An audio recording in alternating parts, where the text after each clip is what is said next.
Good evening. This is Maestro Critello with the Dawn of War 2 Retribution Elite Modcast. Today we have a 1v1 on Calderis Refinery, classic map. Our first player today is Destoffel, playing as the Tyrannid Hive Tyrant. The Hive Tyrant is a big, 11-foot-tall alien, tanky melee hero who cannot be knocked down or suppressed. He's got like 4 different claws, spines and spikes all over the place. Probably a big, strong, like, I don't know, scales or armor, whatever. He can charge, he can disrupt, he can tie things up, and he does a lot of damage. Next up, we've got a very different hero. We've got Soul Drinkers, a big, definitely a very common name in 1v1 cast. He is playing as the Apothecary. This seems to be his favorite hero, and definitely one of his most commonly played ones. Apothecary, not actually that powerful in terms of damage, but he does heal. Pretty good for preserving models, keeping them alive, preventing bleed. He's also got some other tricks up his sleeve. He's got Purification Vials, these days considered a very strong purchase, just a very nice area of effect grenade. He's also got like the Mastercrafted Bolter and some interesting weapons. So this matchup right here, sometimes, you know, as much knowledge as I have, there are times when it's a little outdated, and particularly in matchups that I don't really play that much myself, I often wonder if things have changed quite a bit. Although, I mean, at least what I've heard is that basically this matchup favors Tyrannids, just in general that Space Marines versus Tyrannids favors Tyrannids. There was a time when it was considered the worst matchup in the game. I don't know if that's still quite true. Some things have definitely changed. But my general impression is that it has favored Tyrannids and probably still does, but it seems like it's more manageable these days for whatever reasons. Now we've got some Spore Mines out on the field. Destoffel got that as part of his opening build. You can actually buy Spore Mines at the Hive. I believe they cost something like 100 requisition and 5 power just to put them out on the field. And it's something that's pretty nice early on, just because you have these Spore Mines. Once they go up to a squad and detonate, they will actually suppress and damage them. It's particularly good against squishier squads, but I think it's also just good for pressure in general. I mean, if we have a Spore Mine detonation right now, it'll suppress all these tacks. I don't know why he's not doing it. Alright, one finally goes off. Only suppresses 1 tack, so I think a little bit of a missed opportunity there. He was chasing with the Spore Mines the whole time, but I think Spore Mines are just something that help put on Tyrannid pressure.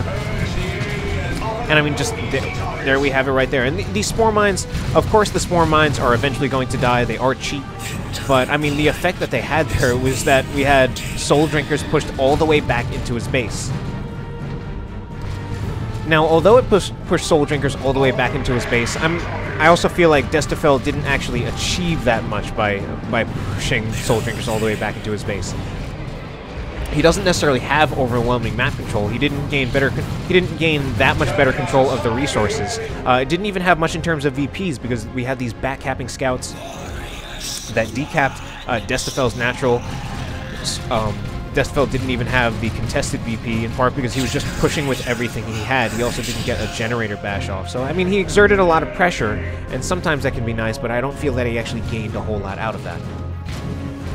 Anyway, we have a very quick warrior purchase, and when I say quick, I mean he's gotten that before getting any upgrades on his starting squads. He does not yet have the toxin sacks on any of his termagants, and I mean that's not so much a priority for the crippling poison snare ability. He doesn't really have a whole lot that needs to be snared, especially with the Apothecary upgrading to the customized Storm Bolter and making himself a ranged unit. But I mean, just the termagant damage is pretty pitiful without the toxin sack, so you do inevitably want the toxin sack. It's not really an optional upgrade, just because the termagants are terrible without toxin sacks, and then they get pretty good with the toxin sacks. Toxin sacks, the crippling poison ability in particular, although maybe not terribly useful against Soul Drinker's current build, it is something that is said to scale incredibly well because it still works on things like Terminators, so it can be very effective for Terminators. And it will now be very useful against these Assault Marines. Assault Marines are just something that are very, very oppressive in general. just a very strong unit pretty much in any matchup. And I think one of the best assets that Space Marines have going for them in Tier 1.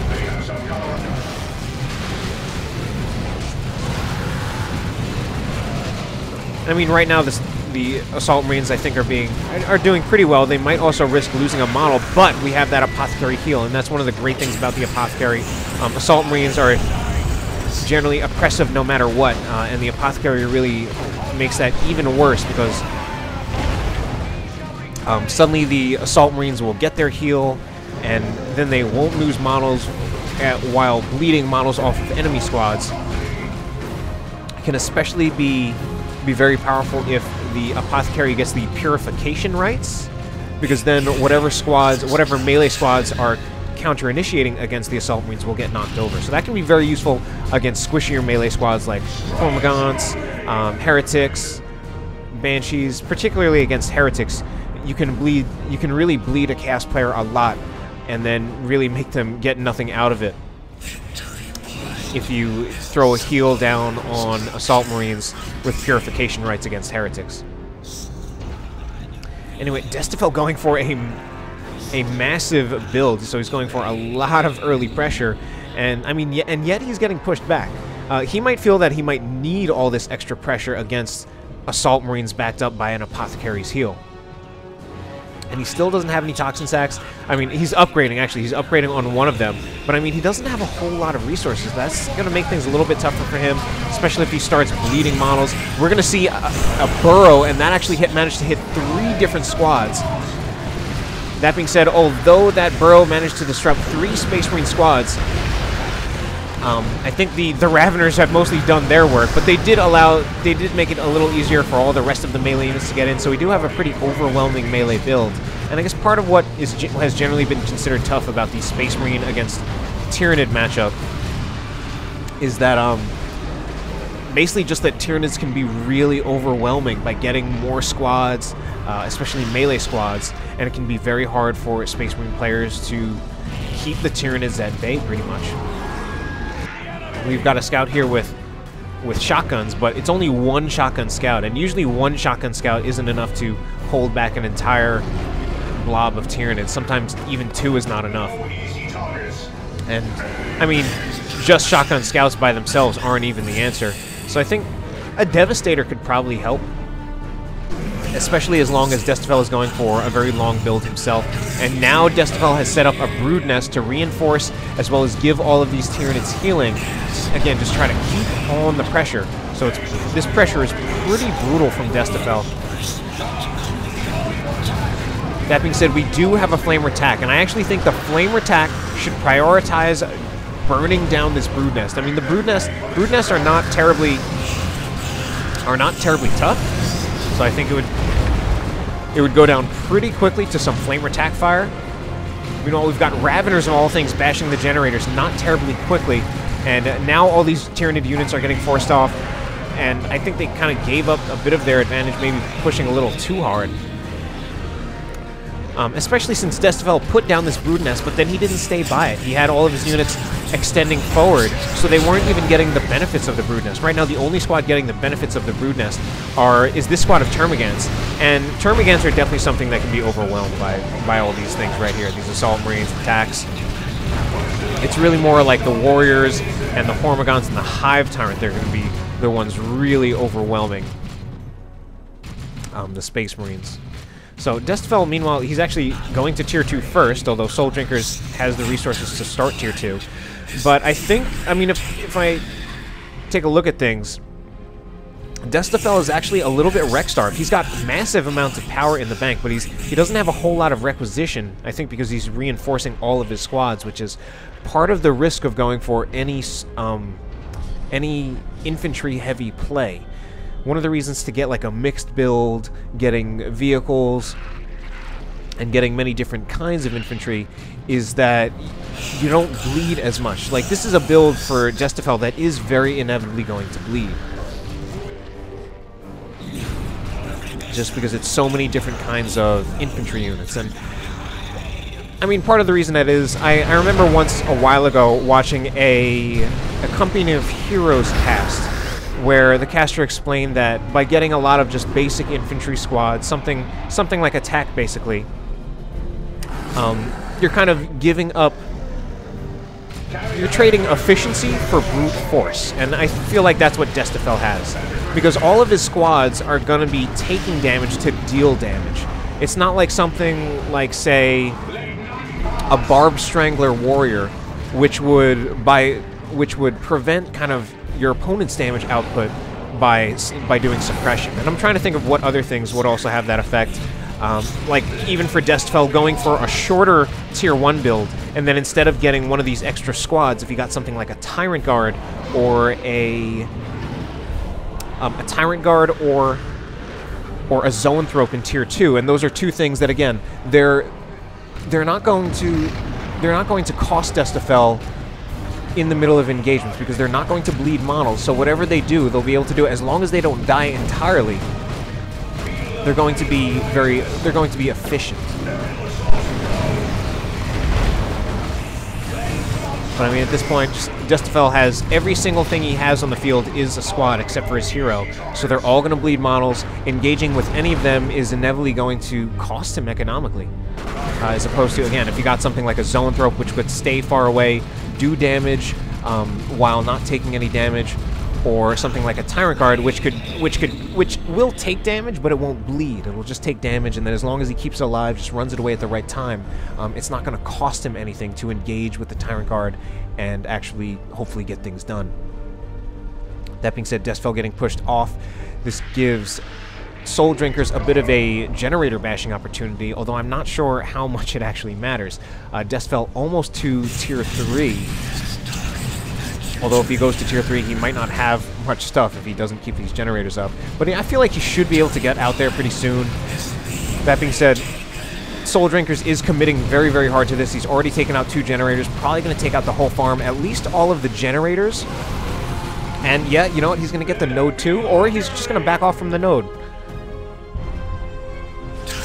And I mean, there's not a whole lot of health back on the node, but I think he's just repositioning so that to give himself a better chance of winning the engagement. Wow, look at how far that disrupted. There was a Merciless Strike knocking over like 3 Tyranid squads, and the Assault Marines just run out of there. Meanwhile, the Apothecary does not have the Purification Rites or the Purification Vials. I feel like those are the more common warrior upgrades, at least the Purification Vials. I feel like Purification Rites a little underused these days. It's still good. But the build we have right here for the Apothecary is more of a heal spam build, since he has his heal cooldown reduced. He also has a lot of extra energy, so he'll always have the energy to use a heal, even after using the full auto ability on the Mastercrafted Bolter. I mean, or the customized Storm Bolter, rather. Although I think he has used that a few times, but it's not a terribly useful ability considering what Soul Drinkers is up against. Normally, the customized Storm Bolter is good for its ability to counter single entities, but the problem with this single entity, the Hive Tyrant, is that it cannot be knocked down, so it's not nearly as good against the Hive Tyrant as it would be against any single entity that could get knocked down. It would be very, very good against them. Now, Soul Drinkers he's behind on VPs pretty much, and he's pretty much been that way the whole game. We're probably going to see a Smite go down, and I feel like now would be definitely a time when Purification Rites would be very, very powerful, and that actually ends up being not a winning engagement at all for Destoffel. He just bled a lot, didn't achieve much. And I think part of what Soul Drinker's doing, yeah, he got Sergeants on both of his tack squads. That's going to make them a little better in melee, and also just make them a lot tougher. And especially combined with the Assault Marines, he was actually winning that melee fight. But now we do have a Tyrant Guard out for Destoffel. But I think between getting this and also the bleed that he's experiencing on all 6 of his squads, he's not going to Tier 3. I don't know if he'll make it to Tier 3. And that's a potential disadvantage for going for a swarmy build like this. And I mean, I've seen a swarmy build work, but usually the Tyranid endgame is get to Tier 3, get out Carnifexes, and get out a Swarmlord. I don't know what these Termagants are doing, but they are definitely going to get wiped. Hey, actually, for some reason we had the Dragon Fire Bolts from the Stern Guard veterans. That's an anti-cover round. very rarely seen. That's a good position. Cover.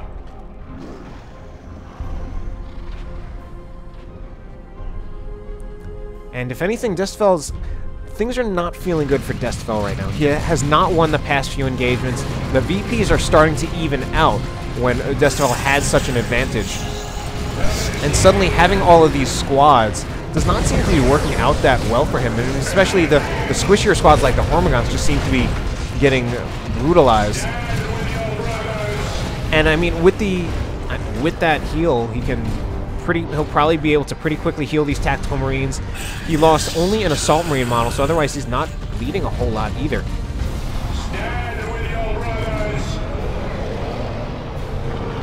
So Soul Drinker's actually with the double cap, upgrading to get the Melt-A-Bomb so that he can control the Tyrant Guard a little bit.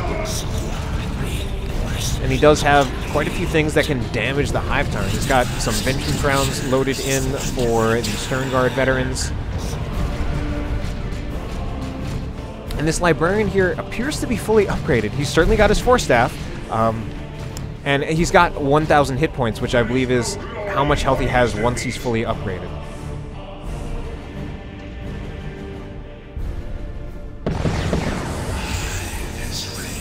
So we do have Soul Drinkers kind of blobbing up with, again, he's got his Tax as well as his Stern Guards. They've got 4 models, so they're really tough. There is, of course, also the Assault Marines, who are pretty tough as well, so he's really taking advantage of the passive healing aura on the Apothecary. Another very common thing is to get the armor of the Apothecarian, which is very, very powerful with blobs of Tax and Assault Marines, because it gives them even better healing over time. Can be very, very tough to break. Anyway, the Librarian here, I feel like playing a bit of a dangerous game. I think he should either quicken or Veil of Time himself out of there. I mean, he survived, but he took some unnecessary damage, and I was worried he might have gotten knocked down there trying to run away. We got double Hormigons, so Destoffel just gone for a really swarmy build, and the consequence is that he's just spending so much requisition on reinforcements that he's still in Tier 2, and he's probably just not going to make it to Tier 3. So we're probably not going to see any Carnifexes out of him or the Swarm Lord. Meanwhile, if anything, I believe Soul Drinker is still in Tier 2. I don't even know what happened to that Ravener. It might have just been that there's now so much damage coming out of Soul Drinkers because he's leveled all of his squads. He's got a level 3 tack. Stern Guards are only level 1, but they've got those Hellfire Bolts, which are murder against any kind of infantry, well, any kind of regular infantry. And now we have we actually have a Barb Strangler Warrior of all things, and this is a late Barb Strangler Warrior purchase. And that's a very interesting purchase, considering this is a Tier 1 unit that people usually abandon after Tier 1 because they upgrade it to Adrenal Glands instead. And what I'm thinking is that he might be feeling like he just can't fight that Apothecary blob just head on. So he's trying to use something like the Warriors to suppress them. And then that pretty much prevents them. It'll definitely prevent the Tax from firing, and that pretty much removes most of their damage potential.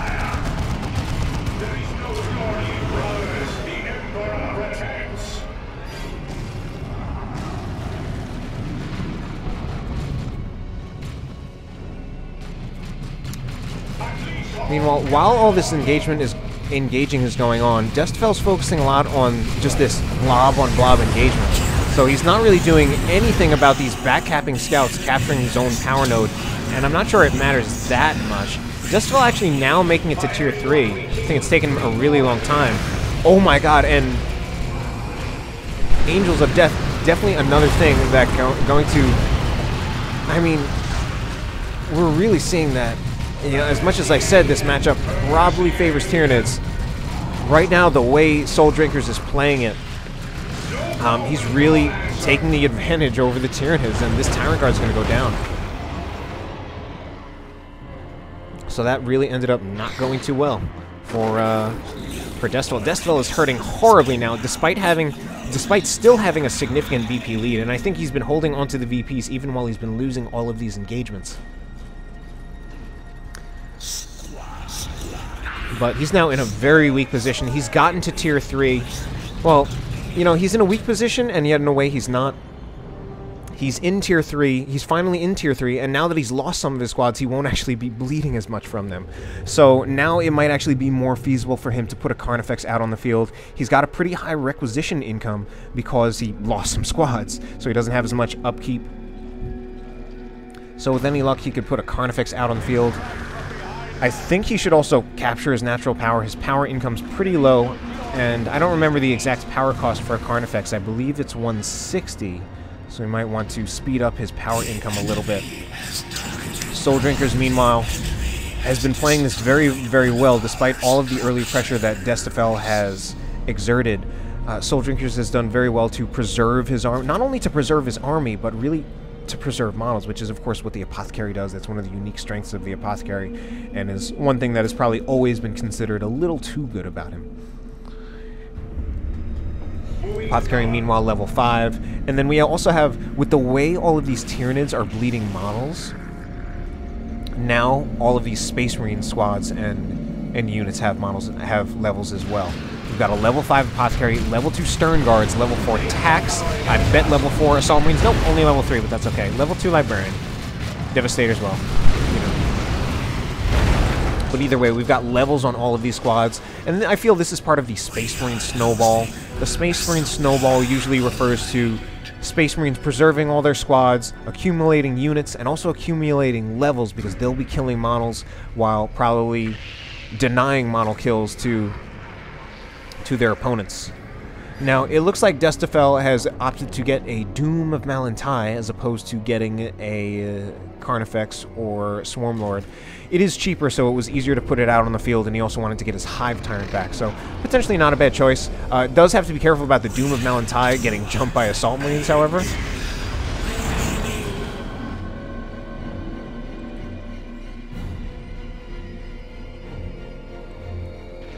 But actually appeared to take out like 300 hit points out of those attacks just with that one shot. Let's also look at our Hive Tyrant. Hive Tyrant has only been upgraded to have the Crushing Claws. There's nothing else. And there is a Paroxysm. I feel like it's been forever since I've seen a Doom of Malantai.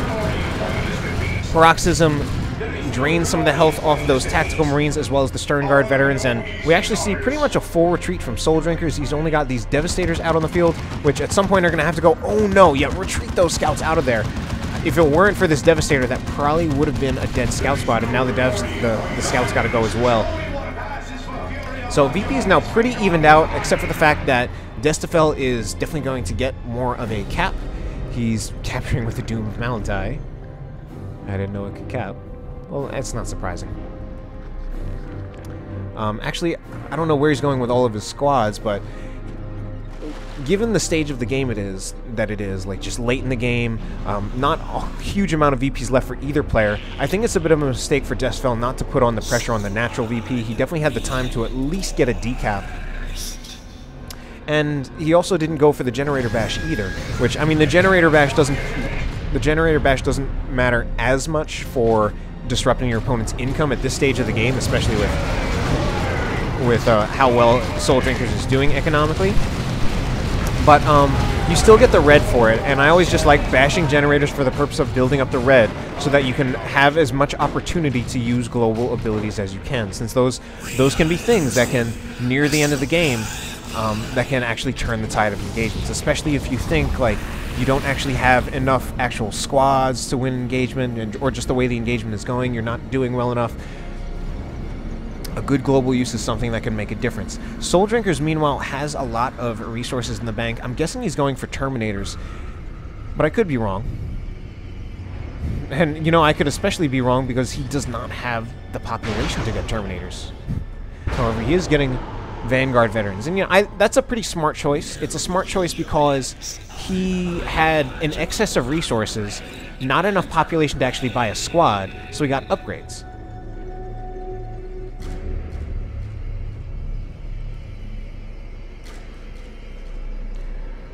If anything, it'd probably actually be better for Soul Drinkers to use an orbital bombardment, and use it soon, to be honest. Use it to put on more pressure. I mean, now's a great time, I feel, when all of these things are being suppressed and there's so much opportunity to catch things in retreat, but he's actually choosing not to use it yet. Doom of Malachite, meanwhile, being pretty much unopposed. All of these Tyranid things right here getting suppressed and knocked down. I think a Synapse Bomb went off from one of the squads. A Hormagon squad is going to go down. The Assault Marine's doing well, and here is the Orbital Bombardment. Maybe better timing than I thought, except for the fact that he only appears to be nuking his own Vanguard veterans. Huh. Well, did he just wipe his own Vanguard veterans? Where are they? I mean, it says there's still 2 models left, but I can't see them. Alright, there must be one all the way in base, and then one right here. So he nuked only his Vanguard veterans. Alright, well, now he's cleared up. You know, he can even not reinforce his Vanguard veterans or not reinforce something. Probably better off not reinforcing scouts and maybe even dropping, like, a Devastator model. Yeah, definitely, like, let a Devastator model drop and not reinforce it. And then he could put, like, Terminators out on the field or even a Land Raider. But, well, he is reinforcing the Vanguards. The Vanguards actually should have full models. Of all the squads to not have full models, that's not the one. The Vanguard should have their full models. The Stern Guards would probably want it as well.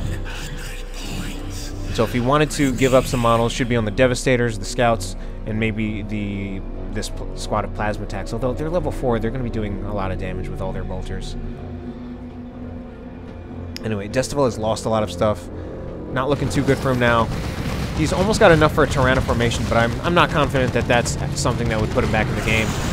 Goes for a cap with the Barb Strangler Warrior. I don't know if that Barb Strangler Warrior actually worked out that well for him. There is the Paroxysm again, but it doesn't seem to be quite as powerful as it used to be.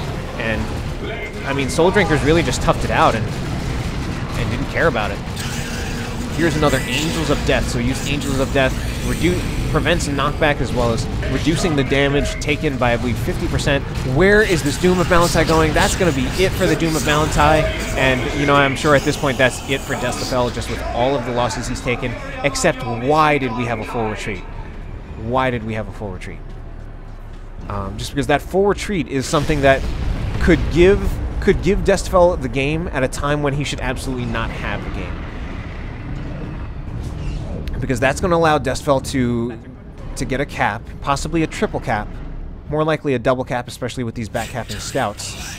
And, again, that's something that could actually give Destoffel the game when he's pretty much lost most of his army and when Soul Drinkers has just way more and he's already been winning engagements even with an army this size. So Destoffel now using the Tyranno formation at a perfect time, disrupting all these units, just, again, keeping these units in base and keeping them under pressure.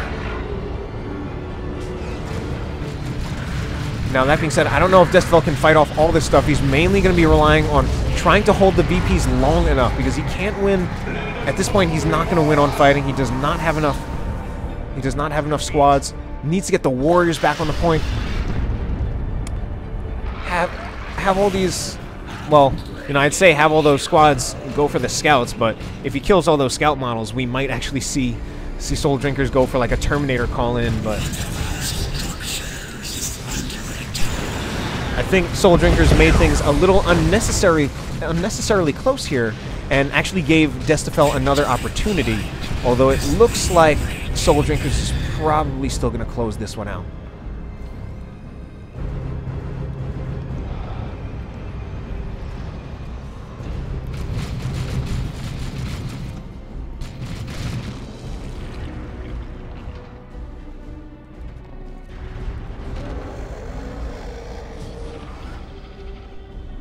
So I don't know what Destoffel is going to do right now. It's a double cap against him. Soul Drinkers pretty much has the middle as well as his natural lockdown. I feel like the best chance... Let's see, he's got the bonded exoskeleton. Yeah, I was about to say the best chance he would have would be to just put the Hive Tyrant on a point. He was probably going for it. He was probably going to try to go for a back cap, put the Hive Tyrant on this point, and use the bonded exoskeleton, but... yeah, it's already not working. It took way too much damage just from these leveled tacks and stern guards. Had to use the invulnerability ability a little early. And I don't see Destoffel coming out on top of this engagement, so this is probably going to be a GG in favor of Soul Drinkers. Disruption with no friendly fire from the Whirlwind, an artillery unit shooting at point-blank range. And we see the Hive Tyrant is still here, but There's a grenade. Hive Tyrant's still alive. But Destoffel actually concedes, and that is the win in favor of Soul Drinkers. So, hope you enjoyed the cast. Have a good night.